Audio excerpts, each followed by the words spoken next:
चलो सबको कर देते हैं हम तो। हाँ चलिए चलिए। सर क्या कहेंगे, आज एक साथ 3 जो लोकसभा के उम्मीदवार हैं वो एक मंच पर नजर आए, क्या उम्मीदें लग रही हैं?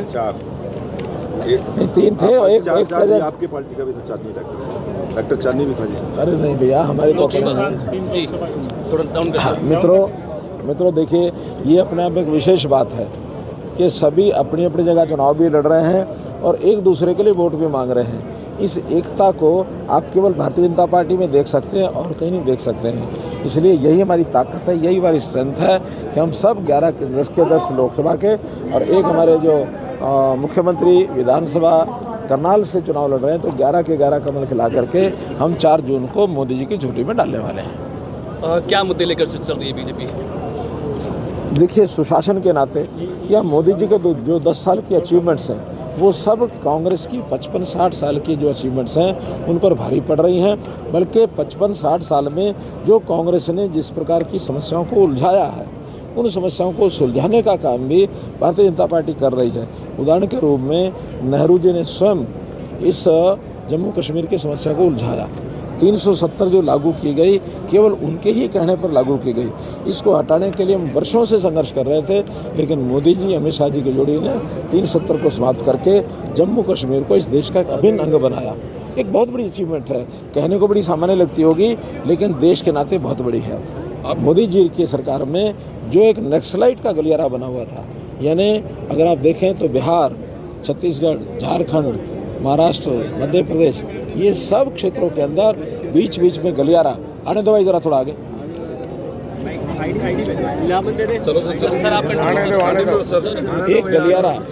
एक गलियारा जो बना हुआ था, उस गलियारे के कारण से कभी ऐसा लगता था कि कहीं ऐसा ना हो कि देश 2 हिस्सों में ना बट जाए।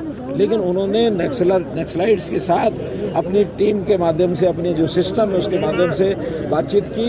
आज मैं कह सकता हूँ कि सभी जो नक्सलाइट्स हैं उन्होंने सरेंडर करना शुरू कर दिया, और सरेंडर करने के साथ आज देश, उसकी एकता मजबूत हुई है।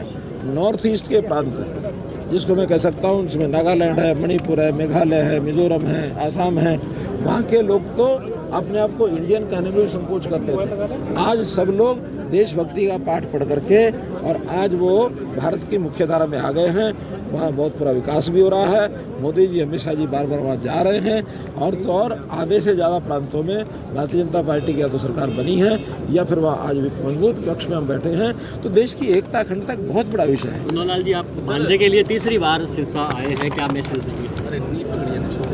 देखो, मैं कुल मिला के भारतीय जनता पार्टी के प्रत्याशी के लिए आया हूँ। संयोग से भांजा है और उसको टिकट दी है, तो वो कोई इतना बड़ा विषय नहीं है, वरना आप यही चलाओगे। मामा और भांजा जीत पाएंगे? मामा और भांजा दोनों हमारे 10 के 10 लोग जीतेंगे लोकसभा में, और मुख्यमंत्री हमारे विधानसभा जीतेंगे। मैंने पहले ही कहा 11 की 11 सीटों पर कमल खिला के मोदी जी की सर, देखने में आता है कि मामा भांजा की बनती नहीं है, लेकिन यहाँ खूब बन रही है। देखिए, वो मामा भांजा जिनकी आप बात करते हैं वो सदियों की बात हो गई है, और सदियों में ऐसा विषय नहीं है। मामा भांजा का प्यार भी बहुत होता है जब होता है, ठीक है ना। इस प्यार के नाते से निर्दलीय विधायक बीजेपी का साथ छोड़ चुके हैं, कांग्रेस को समर्थन दे चुके हैं। अब जो राज्यपाल को भी लिखा गया है, खासकर दुष्यंत चौटाला और कांग्रेस की तरफ से लिखा गया है कि विपक्षी पार्टियां हैं, उनको जो चीज़ें लिखनी है लिखें, उसमें असर नहीं पड़ता है, क्योंकि उनका जो गणित है 30 और 3 जमा 33 करते हैं। अगर वो फ्लोर पर आएंगे, अगर उसमें से 23 को भी संभाल के रख सकें तो बड़ी बात होगी। ऐसा नहीं है कि वही कुछ कर सकते हैं। हमारे पास भी बहुत से संबंध हमारे अंदर रहते हैं, चाहे वो जजपा के लोगों से हैं, चाहे हमारे कांग्रेस के लोगों से हैं, क्योंकि अभी तो अविश्वास प्रस्ताव लाने की कोई संभावना लगती नहीं है। लेकिन अगर कोई इस प्रकार की स्थिति बनती है तो फ्लोर टेस्ट होगा, और उस फ्लोर टेस्ट में सबसे पहले उनकी बात तो तब मान्य होगी जब गवर्नर साहब उसमें संतुष्ट होंगे, और वो हेड काउंट्स के नाते से लोगों की, जो व्यक्तिगत विधायकों की हाजिरी लेंगे, तभी तो जाके बात होगी। खाली पेपर पर लिखने से कुछ नहीं होता। तो इसलिए ये गवर्नर साहब पर निर्भर करता है, स्पीकर साहब पर निर्भर करता है कि आगे कार्रवाई क्या करें। सर, जेजेपी की कई विधायकों ने बीजेपी को समर्थन दिया है, अलग अलग लोकसभा दिया है। मैं यही तो कह रहा हूँ कि वो केवल 30 जमा 3 का गणित ना सोचें, दूसरे गणित पे जो बन रहे हैं उनका विचार करेंगे तो ध्यान में आएगा। उनकी हिम्मत ही नहीं है कि इस बात को आगे बढ़ा सकें। Thank you. धन्यवाद।